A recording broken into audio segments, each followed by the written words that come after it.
monsieur, bonjour et bienvenue dans cette édition de votre journal de 15 heures.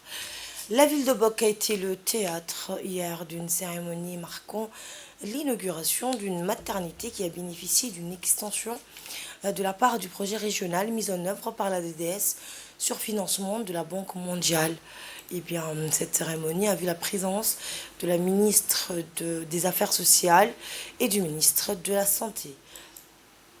À leur arrivée, la délégation ministérielle a été accueillie par le préfet de la ville d'Obok et le vice-président du conseil régional. Eh bien, le médecin-chef de la région, ainsi que les personnels du CMH d'Obok. Après l'inauguration, la délégation ministérielle et la représentante de la Banque mondiale à Djibouti ont visité l'extension de la maternité d'Obok, qui a été équipée par des nouveaux matériels, à savoir 15 lits d'hospitalisation avec matelas, 4 lits d'accouchement, une échographie fixe, 2 couveuses, 3 tables de réanimation de nouveau-nés. Cette mise en service de cette maternité du CMH de Boc s'inscrit dans le cadre du projet régional mis en œuvre par la DDS et de la feuille de route du gouvernement avec à sa tête le chef de l'État visant à accélérer le processus de la décentralisation et de rapprocher l'administration publique à ses administrés.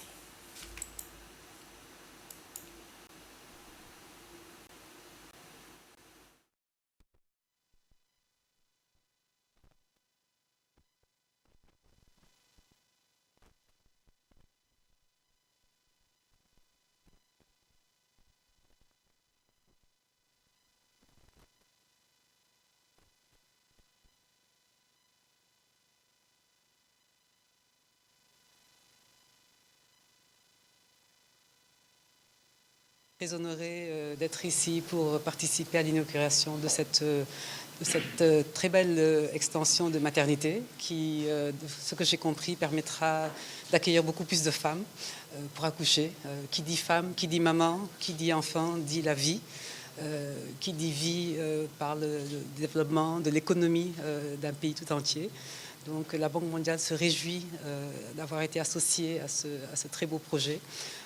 Qui s'inscrit donc dans le cadre du projet régional de réponse aux conséquences donc, des déplacements de population. Comme il a été souligné, donc, il y a un nombre assez important donc, de réfugiés, de populations qui se déplacent et qui arrivent à Djibouti.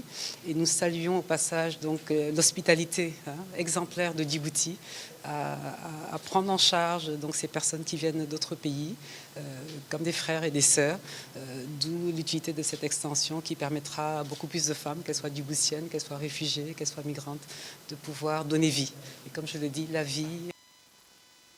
Écoutons à présent l'intervention de la ministre des Affaires sociales et de la Solidarité, Mme Ouloufa Ismaël Abdou. À cette occasion, le ministère des Affaires sociales et des Solidarités, dont le mandat et la complémentarité avec les autres ministères sociaux, cet ouvrage qui est l'extension, ou ce bâtiment qui est l'extension de la maternité du centre hospitalier d'Obok vient compléter la capacité technique et puis élargir également la capacité d'accueil de cette maternité. Comme vous le savez, Hayou est devenue une ville où de plus en plus qui s'agrandit et c'est devenu également une ville d'accueil pour les réfugiés.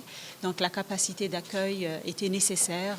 Il y a un accroissement de la population d'Obok qui nécessitait de la part du gouvernement de Djibouti de prendre en considération cette expansion, aussi bien pour les Obokois, les Djiboutiens, mais également pour les réfugiés que Hayou accueille depuis maintenant 7 à 8 années de cela. Mais également, il ne faut pas oublier également, dans le cadre des conventions internationaux que nous avons signées, toute la population migrante. C'est un droit humanitaire que la République de Djibouti continue à honorer au niveau international et vraiment l'humanité des Djiboutiens s'observe d'une manière assez spontanée et d'une manière assez visible dans les hôpitaux, aussi bien à Obok mais également à Lissabié et dans toutes les villes de la région. Ceci, bien sûr, explique après comment la pression que le ministère de la Santé a dans l'accueil de toutes ces nouveaux arrivés dans les hôpitaux de Djibouti, qui sont de plus en plus devenus des hôpitaux régionaux. Donc on se devait en tant que ministère des Affaires sociales et des Solidarités et de notre agence d'exécution qui est l'agence djiboutienne de développement social et à sa tête M. Mahdi de venir en tant que ministère multisectoriel accompagner ce ministère qui bâtit avec le ministère de l'Éducation le capital humain de Djibouti. Et c'est dans ce sens également que nous avons toujours et constamment l'appui de la Banque mondiale, que je remercie également pour tout son appui, et particulièrement Madame Fatou, ma sœur, qui est là et qui est revenue à Djibouti. Nous sommes très contents de la voir, elle connaît bien le paysage djiboutien et on va continuer justement d'œuvrer pour le bienfait de la population de Djibouti. Et vraiment, je remercie Dr Ahmed qui, depuis le début, nous apporte, nous aussi, son soutien pour que nous puissions œuvrer ensemble. Le ministère de la Solidarité ne fait pas que des distributions de vivres, ne fait pas que des transferts monétaires. Il est là également pour bâtir les ouvrages et les instruments pour le capital humain de Djibouti. Et voici à présent le mot du ministre de la Santé, Dr Ahmed Rabli Abdillah. Inauguré l'extension de la maternité qui existait déjà.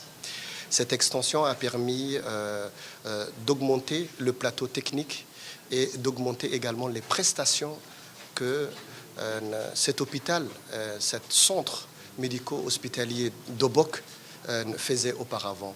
Nous avons pu augmenter la salle d'accouchement, nous avons pu augmenter la salle de travail, nous avons pu augmenter les salles de consultation, qu'elles soient de consultation des médecins spécialistes, parce qu'il y a un gynécologue ici qui est présent et qui font les césariennes.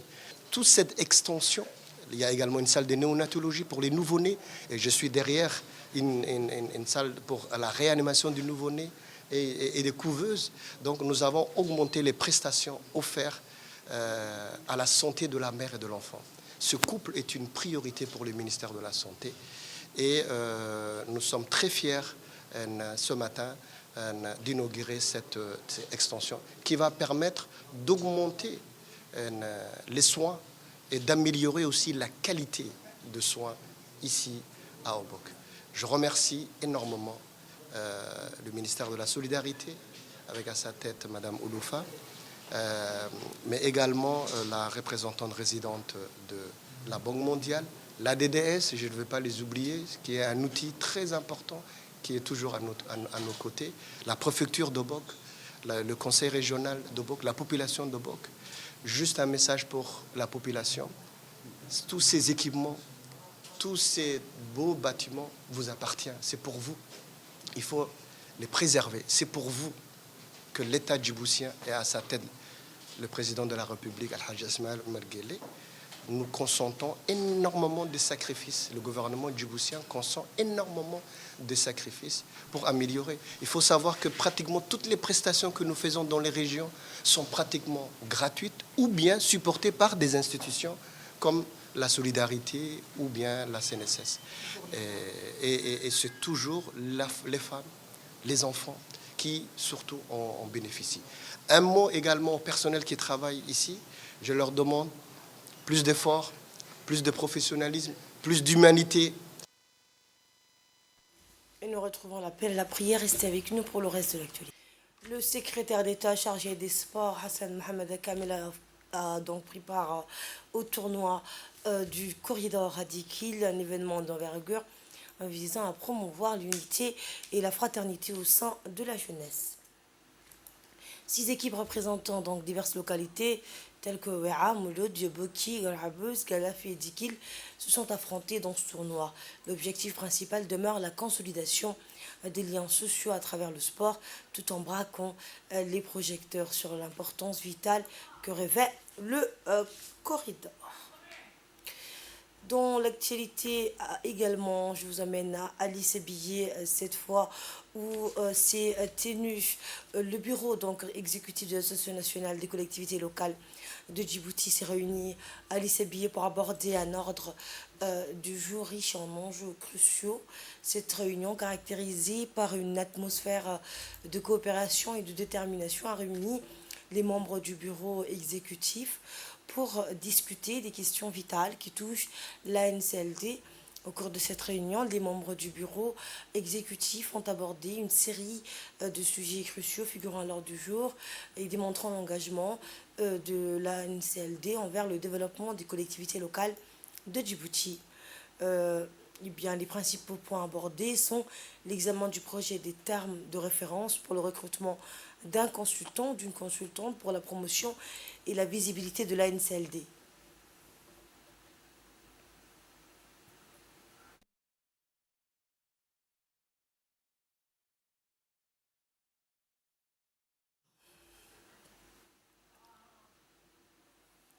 L'examen des termes de référence pour le recrutement d'un consultant dans ce domaine est une étape essentielle pour atteindre cet objectif.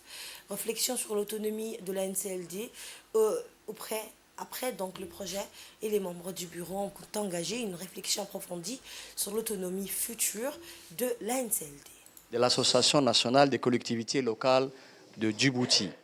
Permettez-moi tout d'abord de condamner en mon nom et au nom de notre association la barbarie et les crimes contre l'humanité que subissent nos frères à Gaza.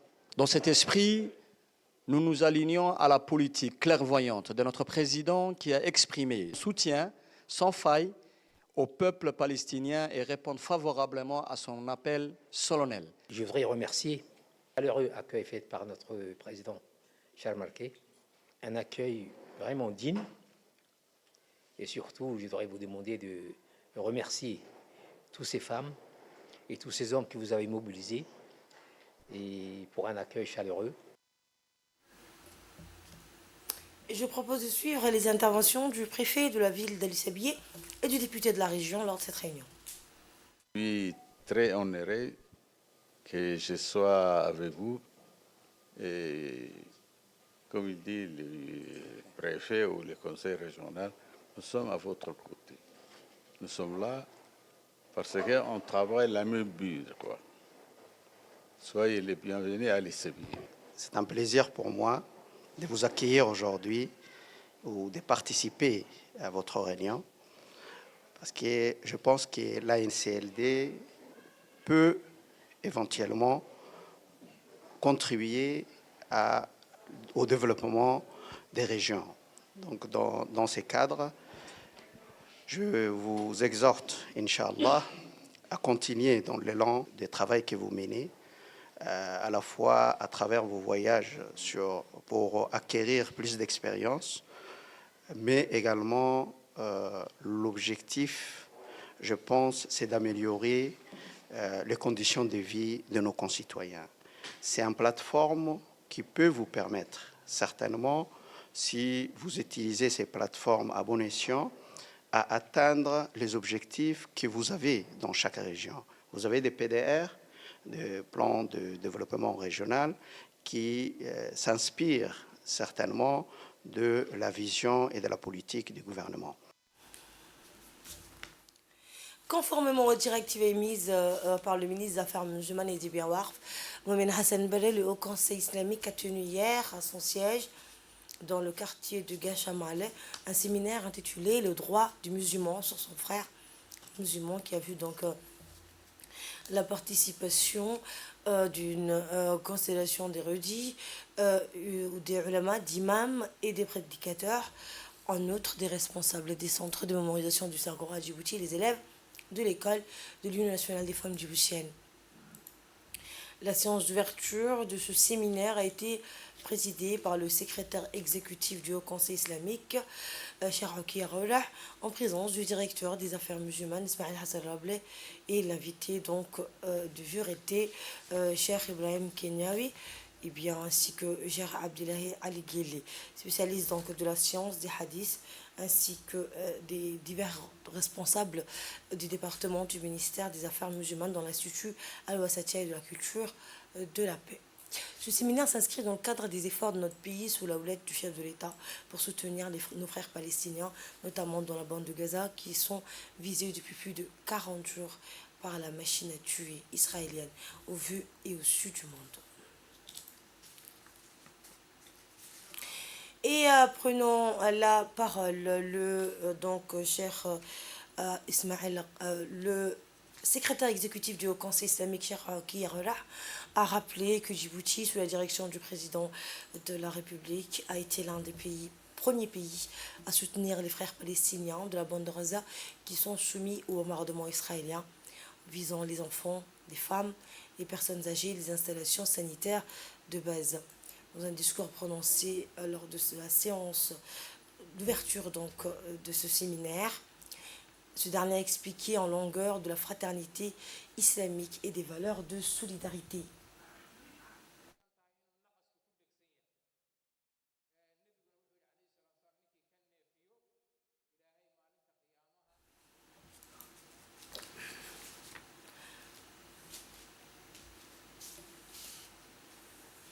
Dans l'actualité également, le colonel Waas Omar Baghoré a accueilli les athlètes de la garde-côte djiboutienne à la suite de leur brillante performance lors de la course de 10 km d'Air Djibouti du vendredi dernier. Les athlètes de la garde-côte djiboutienne ont été accueillis avec les honneurs par le colonel Waas Omar Baghoré, commandant de la garde-côte djiboutienne, dans son bureau à Douala. C'est en compagnie du lieutenant-colonel Mohamed Adawi Mohamed, commandant en second du capitaine Mohamed Hussein Omar, officier des sports et de plusieurs officiers que s'est déroulée cette rencontre.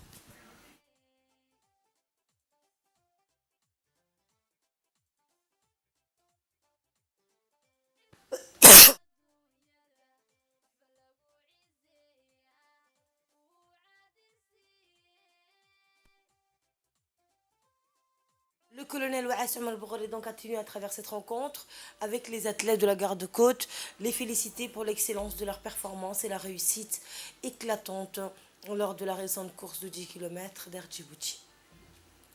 Il a aussi rappelé que ce succès fait suite à plusieurs autres réussites accomplies par les athlètes de la garde-côte, tant au niveau national qu'au niveau régional et international. Ils représentent avec fierté et patriotisme leur institution et portent haut les couleurs de notre pays. عقها كم يفسدوا سيد عول بودبودو على روها عاجسني حتى قاعد يقيسيني إذن يقوم قادي عقها كم يفسدوا لي عليمي على روها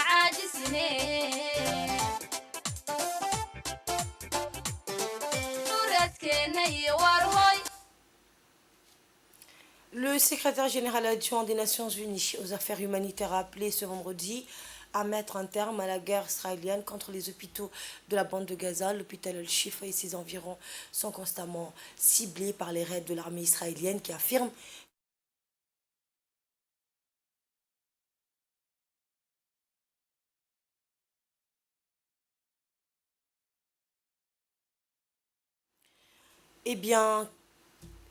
que cet établissement de santé abrite un quartier général de combattants palestiniens.